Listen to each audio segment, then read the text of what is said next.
हुनर आपका सरमाया है।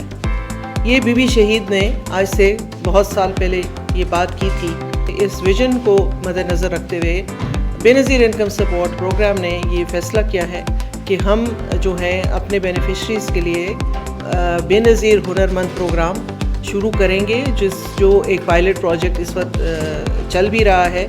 उसी सिलसिले में हमने आज यहाँ अपने कुछ जो स्टूडेंट्स थे, हमारे बेनिफिशरीज़ के बच्चे थे, उनसे मुलाकात भी की है।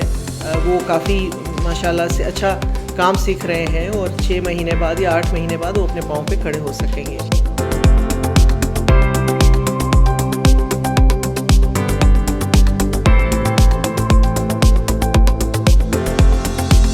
बेनिफिशरी खुद या इनके फैमिली में से कोई बच्चा या बच्ची कोई हुनर सीख के न सिर्फ अपने ख़ानदान के लिए एक बेहतर ज़िंदगी का बंदोबस्त कर सके, बल्कि पाकिस्तान की मईशत में जो है एक बहुत मुस्बत किरदार जो है वो अदा कर सके।